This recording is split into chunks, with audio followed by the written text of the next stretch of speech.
Assalamualaikum warahmatullahi wabarakatuh. Waalaikumsalam warahmatullahi wabarakatuh. Selamat malam. Perkenalkan, saya Lilis Febileliana dengan NIM 24102043. Pada kesempatan kali ini saya akan memberikan edukasi singkat mengenai keluarga berencana atau KB yang akan berlangsung sekitar 15-20 menit. Tujuan edukasi ini adalah agar ibu atau bapak mengetahui apa itu KB, manfaatnya, serta mengenal beberapa pilihan alat kontrasepsi yang dapat digunakan. Apabila selama penyampaian materi ada yang ingin ditanyakan, silakan disampaikan. Semoga edukasi ini bermanfaat. Baik, saya mulai ya Bapak, Ibu. Iya, Ibu. Di sini ada beberapa jenis KB. Ada KB pil, ada kontrasepsi suntik progestin, ada kontrasepsi suntik kombinasi, ada KB implan, ada KB vasektomi, tubektomi, kondom, dan mal. Baik, saya akan menjelaskan yang KB pil terlebih dahulu ya Ibu. Baik, Bu.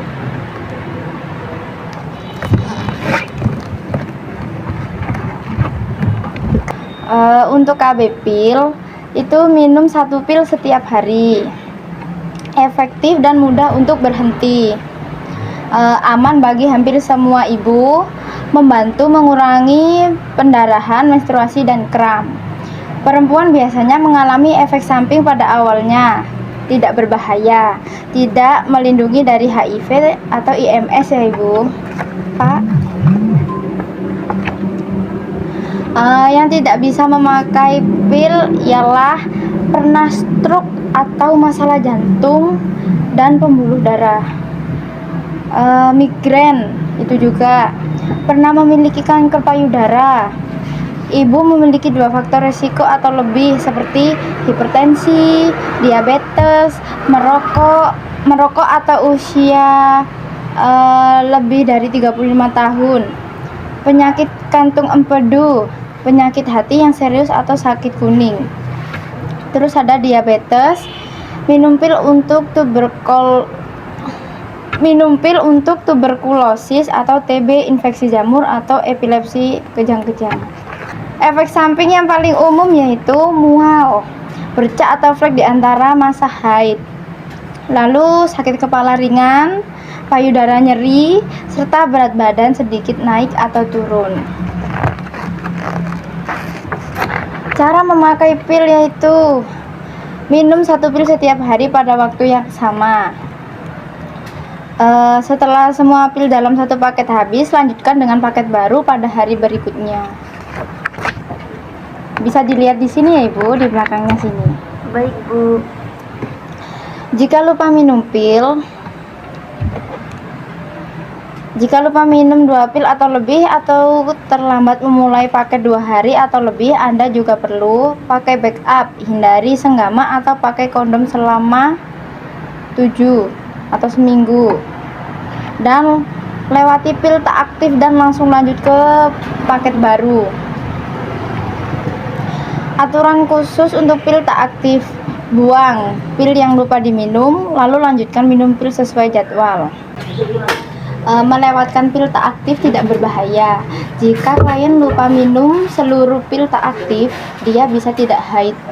Bukan berarti klien tidak subur. Selanjutnya saya akan menjelaskan tentang kontrasepsi suntik progestin ya Bapak Ibu. Kontrasepsi suntik progestin 1 suntikan setiap 3 bulan.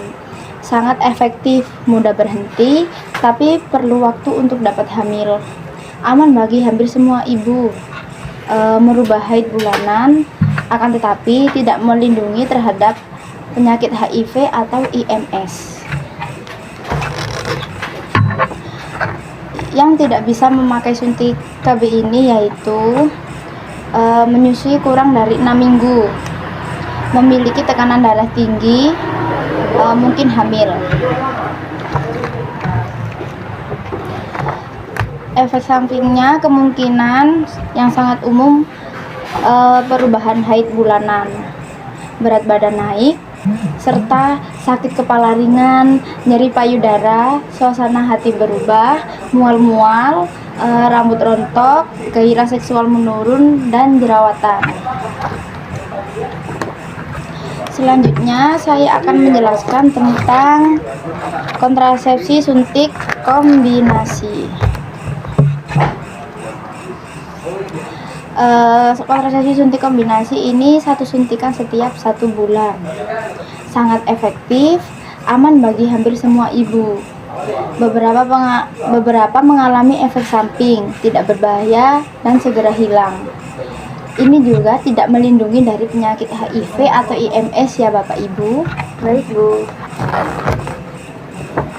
Yang tidak bisa memakai kontrasepsi suntik kombinasi yaitu merokok dan berusia lebih dari 35 tahun, tekanan darah tinggi, baru melahirkan 3 minggu yang lalu, menyusui kurang dari 6 bulan, pernah terserang stroke atau bermasalah dengan jantung maupun jalan darah, migrain, pernah terkena kanker payudara, memiliki 2 atau lebih faktor risiko seperti hipertensi, diabetes, merokok, atau usia lanjut, penyakit hati serius maupun sakit kuning, diabetes, serta minum obat untuk TB, infeksi jamur, atau obat epilepsi. Efek samping yang paling umum yaitu mual-mual, flek atau bercak di antara masa haid, sakit kepala ringan, nyeri payudara, serta berat badan naik turun. Sekarang saya akan menjelaskan tentang KB implan. 1-2 batang kecil yang diletakkan di bawah kulit dengan alas, bergantung jenisnya. Sangat efektif selama 3-5 tahun tergantung jenis implan. Mudah untuk berhenti, bisa dikeluarkan kapan saja. Aman bagi hampir semua ibu. Biasanya mempengaruhi haid. Tidak melindungi terhadap HIV atau AIDS dan IMS ya Bapak Ibu. Nah, yang tidak bisa menggunakan implan, menyusui kurang dari 6 minggu, mungkin hamil, pernah terkena kanker payudara, penyakit hati berat maupun sakit kuning, minum obat untuk TB, infeksi jamur, atau obat anti kejang, perdarahan melalui vagina yang tidak diketahui penyebabnya. Kemungkinan efek sampingnya yaitu sakit kepala, ovarium membesar, pusing, nyeri payudara, gelisah, dan mual-mual. Selanjutnya, implan vasektomi.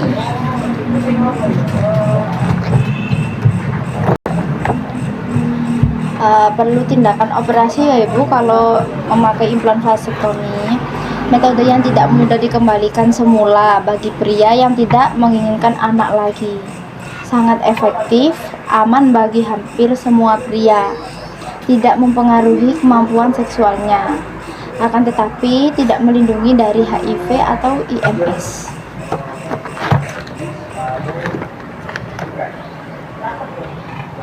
Kapan Anda bisa vasektomi? Sebagian besar pria bisa pakai vasektomi kapan saja, tapi perlu menunggu jika ada masalah dengan alat kelamin seperti infeksi, pembengkakan, terluka, benjolan di zakar atau buah zakar, ada gangguan serius atau infeksi. Selanjutnya saya akan menjelaskan tentang KB tubektomi. KB tubektomi ini merupakan tindakan operasi juga ya Bapak Ibu. Rahim tidak diangkat, ibu masih bisa mendapat haid. Metode yang tidak mudah dikembalikan ke semula, hanya untuk ibu yang tidak menginginkan anak lagi. Sangat efektif, aman bagi hampir semua ibu. Tidak ada efek samping jangka panjang dan tidak melindungi terhadap HIV atau IMS, berarti masih kemungkinan bisa terkena HIV.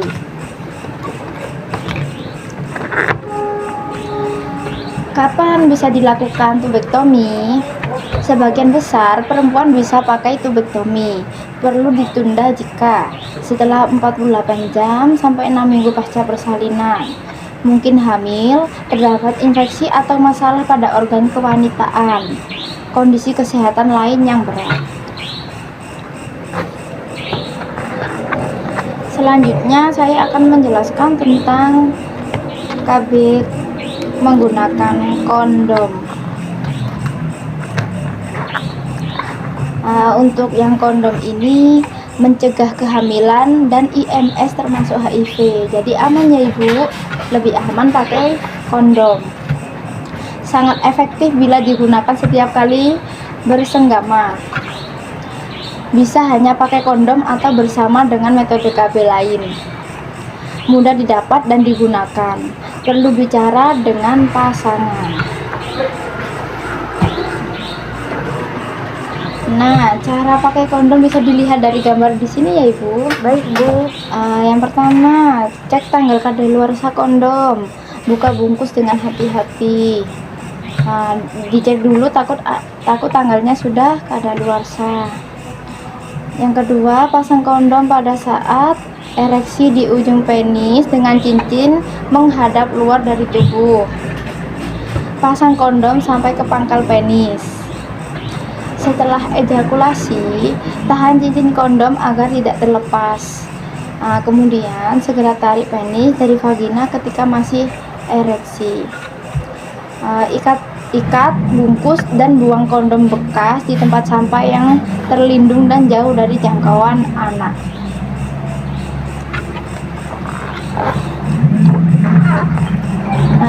Hal yang perlu diingatkan, pakai kondom setiap bersenggama. Pastikan Anda punya persediaan kondom yang cukup. Jika kondom robek, pertimbangkan kontrasepsi darurat sesegera mungkin. Jangan pakai pelicin berbahan dasar minyak. Simpan kondom di tempat terlindung dari sinar matahari langsung. Selanjutnya saya akan menjelaskan tentang mal. Yang terakhir ini ya ibu, metode amenorelaktasi. Metode ini metode kontrasepsi dengan cara menyusui. Mal berarti sering beri ASI siang dan malam, dan bayi tanpa atau sedikit diberi makanan lain. Efektif selama 6 bulan sejak persalinan. ASI adalah makan terbaik untuk bayi. Tidak melindungi terhadap HIV, AIDS, dan IMS. Saat menggunakan mal, yang pertama, usia bayi kurang dari 6 bulan. Yang kedua, bayi tidak diberi makanan atau minuman lain selain ASI. Yang ketiga, belum mendapat haid. Tetapi tolong beritahu kami jika Anda menderita AIDS atau terinfeksi HIV/AIDS. Cara memakai mal, yaitu bisa memakai mal segera setelah persalinan. Selalu berikan ASI. Hal yang harus dilakukan setelah berhenti memakai mal yaitu berikan makanan lain ketika bayi berusia 6 bulan atau klien telah haid. Baik, penjelasan dari saya apakah bisa dipahami ibu? Bapak, mungkin ada yang perlu ditanyakan? Tidak ada. Mungkin perlu saran apa ya? Mungkin bapak atau ibu perlu saran kenapa kok memilih kondom? Soalnya kan nggak merubah hormonal gitu itu bu. Jadi menurut saya lebih aman. Kalau boleh tahu di mana kalau beli kondomnya ya? Kondom itu mudah didapat ya bapak. Untuk kondom itu bisa dibeli di apoteker. Sudah, kalau gitu besok saya beli. Kalau gitu saya mau pulang terlebih dahulu. Terima kasih sudah memberikan edukasi tersebut serta memberikan saran yang tepat bagi kami yang masih awam. Terima kasih ibu. Baik, sama-sama Bapak Ibu, dan saya terima kasih atas waktunya Bapak dan Ibu telah membantu saya untuk mendatangi edukasi ini. Terima kasih untuk waktu dan terima kasih atas waktu dan tempatnya. Kami akhiri Bapak Ibu. Wassalamualaikum warahmatullahi wabarakatuh. Waalaikumsalam warahmatullahi wabarakatuh.